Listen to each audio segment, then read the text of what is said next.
Quando se fala em extensão universitária, as pessoas estão pensando em coisas que a universidade pode trazer, né, para a sociedade que está fora da academia, que está fora do ambiente universitário, não é?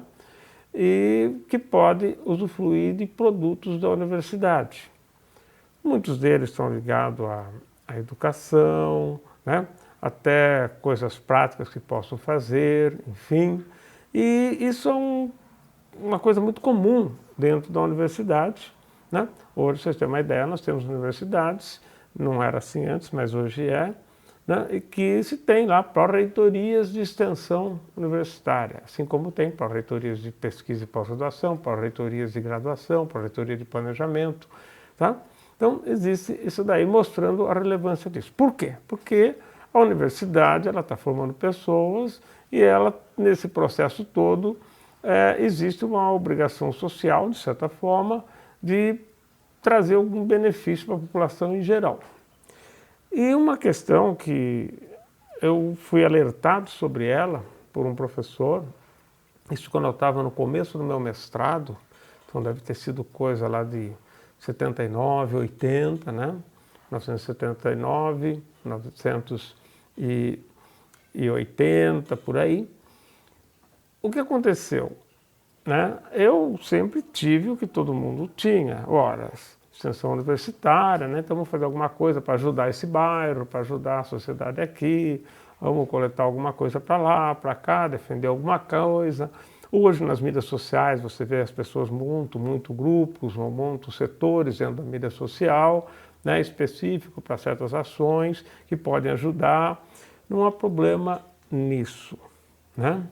Mas tem uma coisa que me chama a atenção e que esse professor me alertou. Esse professor já é falecido, ele era médico de formação, ele era docente do departamento onde eu entrei, um dos mais antigos, ou o mais antigo, aparentemente, e ele se chamava Cecílio Linder. E uma pessoa que falou várias coisas interessantes e tal, e eu conhecia ele, eu tinha meu orientador, que eu sempre admirei, continuo admirando até hoje. Mas uma coisa o professor Cecílio Linder me falou, e eu fui amadurecendo com o tempo, e eu uso muito isso, e que é para a gente pensar. Ele falava assim para mim: Gilson, sabe qual é a melhor extensão universitária? Eu falei, não, né? O que será que a gente pode fazer? E ele falou assim: a melhor extensão universitária é o profissional que nós colocamos no seio da sociedade, que nós colocamos dentro da sociedade. E veja quantos profissionais, no nosso país mesmo que seja, brotam do meio universitário. Não é pouco, tá? Em vários níveis do sistema escolar vão saindo pessoas que vão assumindo posições profissionais, né? E a universidade é um desses setores. E ela traz profissionais. E ele falava, essa é a melhor extensão universitária. O que ele queria dizer com isso? Que essas pessoas, né, elas vão trazer a formação que elas tiveram na universidade para dentro dessa sociedade. E ele, quando me falava isso, ele não estava pensando apenas na formação técnica. Olha, estamos fornecendo engenheiros, médicos, biólogos, pedagogos, sociólogos, antropólogos, fisioterapeutas, tecnólogos disso e daquilo, muitas vezes, dependendo da área. Não era isso. Era o tipo de profissional. Era muito mais o como esse indivíduo atuaria na sociedade do que o que ele faria com profissão. Óbvio que como profissão é um ponto importante, não estou ignorando isso. Nós temos certeza que se precisa de engenheiro, tem que ter engenheiro. E de onde vem a formação de engenheiro? Nível universitário. Ok, não tem problema nenhum. Algumas profissões precisam de ser formadas via universidade, via faculdades, curso do ensino superior. Não gosto desse nome ensino superior, mas enfim é o termo que é usado na nossa legislação por enquanto. Então, ele falava isso, né? E depois, vai passando o tempo, você começa a refletir sobre a formação desses profissionais. E um dos livros que eu publiquei, acho que foi em 2009 que eu publiquei, eu discuti um pouco essa questão da formação do profissional e num dos outros livros que eu publiquei, de 2017, acho que foi publicado, já bem mais recente, né? Eu coloco qual o perfil desse profissional importante para a sociedade. E lá eu coloco o seguinte, que o perfil importante são 3 coisas que ele precisa ter. Primeiro, ele precisa ser bom, mas muito bom, na parte técnica daquilo que ele foi formado. Então, se ele é um advogado, ele tem que ser um indivíduo que entende de advocacia e que entende da especialidade dele dentro da advocacia. Entende bem, certo? Se ele for formado em engenharia elétrica, ele tem que entender bem daquele pedaço que ele domina. E assim vai com todas as áreas, tá?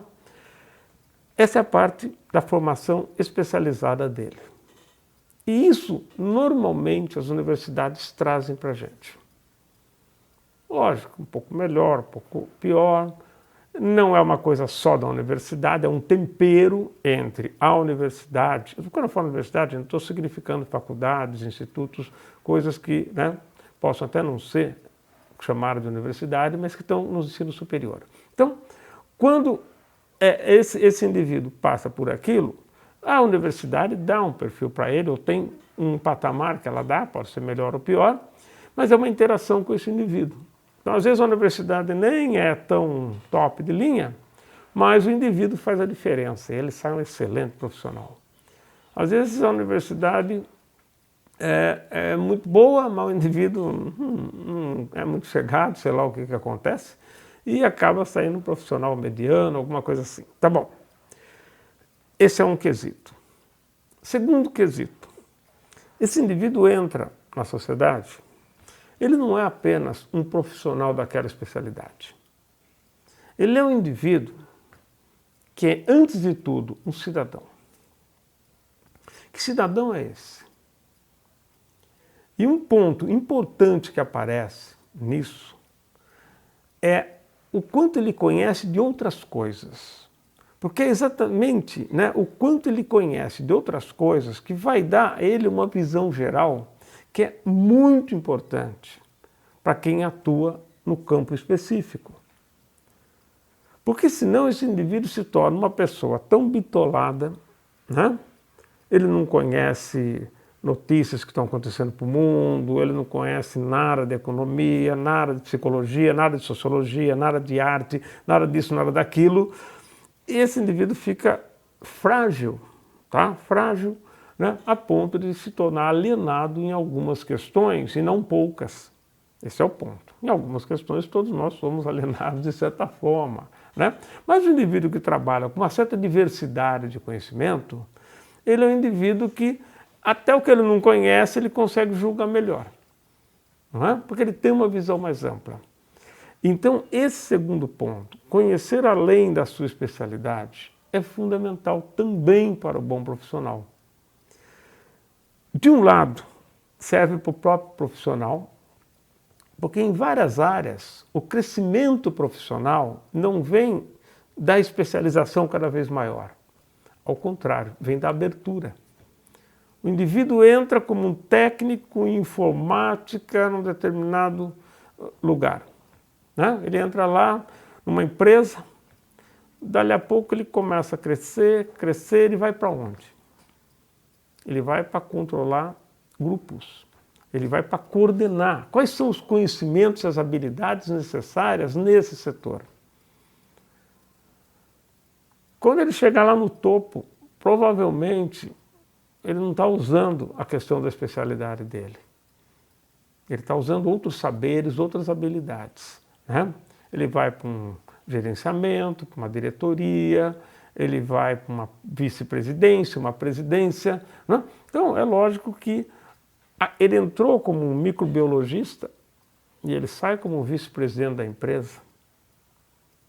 Por que não? Eu conheço casos, né? Sai. E aí? Né? Ele deixou de controlar ou de cuidar daquele laboratório. Ele tem o conhecimento de base, mas as relações, né, que ele tem que cuidar são outras. Então são outras habilidades. E quanto mais o indivíduo tem essa visão mais ampla, ou se preocupa com isso, estuda isso, lê outras coisas, não precisa ser um expert em tudo, ele é expert em uma coisa muito boa. Mas no resto ele tem que ter essa visão geral. Até para ele se relacionar com as pessoas, ele faz uma avaliação melhor das pessoas, ele considera melhor as pessoas, né? Quando ele tem uma visão mais ampla. Entende? E essa visão mais ampla não vem dele ler 80 livros no ano, não vem dele ler um monte de artigos específicos de várias áreas, não é isso. É dele conseguir captar as informações relevantes de várias áreas. Tá? Lógico que ele vai ter que ler. Mas não precisa ler 80 livros. Talvez se ele ler 7, 8 e aproveitar bastante de 7, 8 no ano, já está de bom tamanho. Como indivíduo, fui para a Europa, em um mês eu visitei lá tantos países. Visitou. Conheceu, não conheceu. Tá? E se bobear ainda seguiu o caminho dos turistas, ou seja, né? Ok.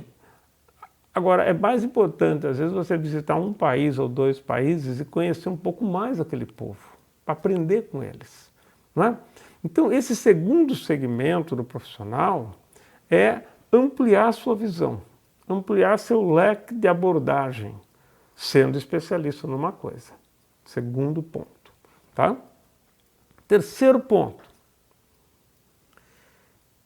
Um alto compromisso com a honestidade intelectual. Honestidade intelectual é aquela em que você não está sendo vigiado, ninguém vai descobrir se você fizer diferente e você tem um compromisso com você mesmo de ser honesto. Essa é a integridade de honestidade, esse compromisso, tá? Esses 3 pontos são necessários, condições necessárias.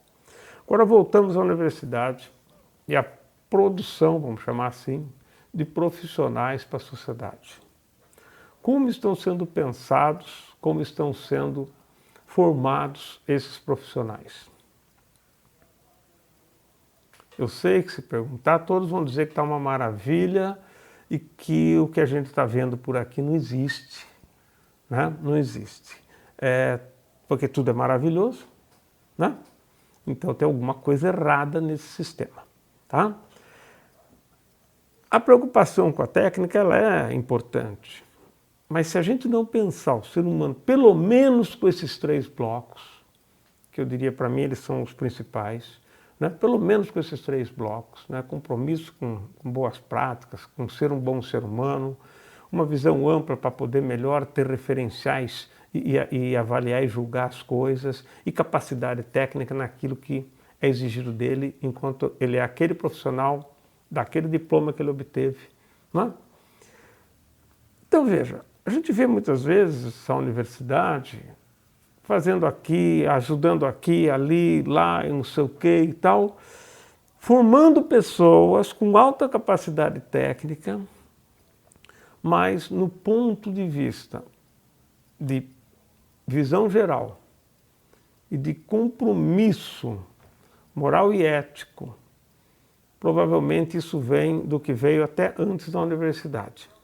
Ou seja, o perfil da população não é mudado dentro da universidade, nesse aspecto. Tá?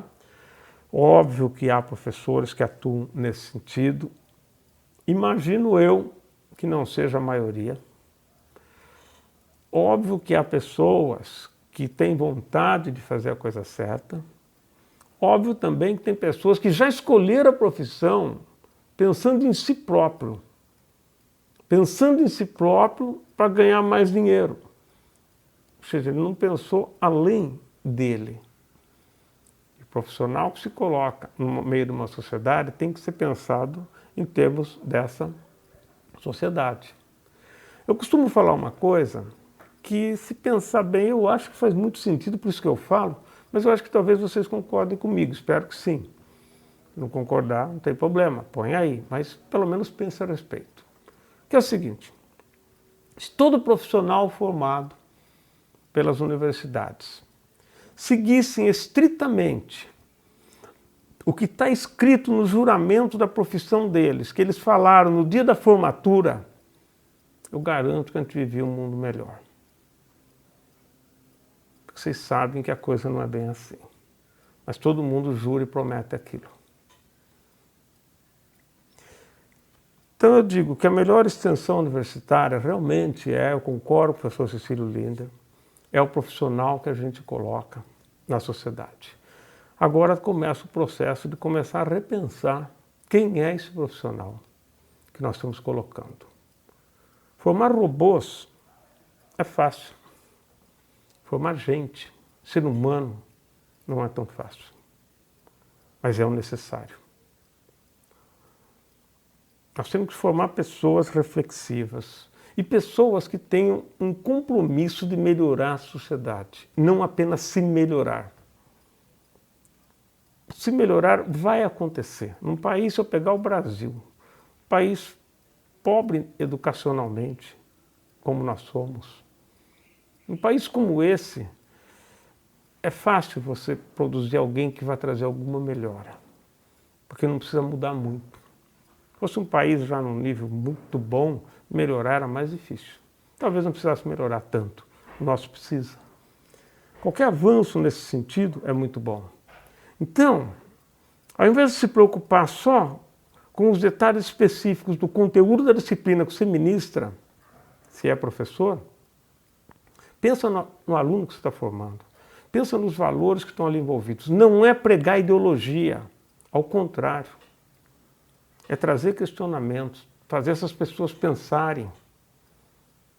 E uma coisa é certa, isso está escrito, isso que eu vou falar agora está escrito na Declaração de Singapura de 2010, né? 2010, 2012, acho que é 2010, que eles colocam, né, a obrigação que as instituições e as pessoas das instituições têm em exigir boas práticas das pessoas. Lá fala especificamente da ciência, mas não é só da ciência, é do profissional. Não é? E isso nós temos que exigir.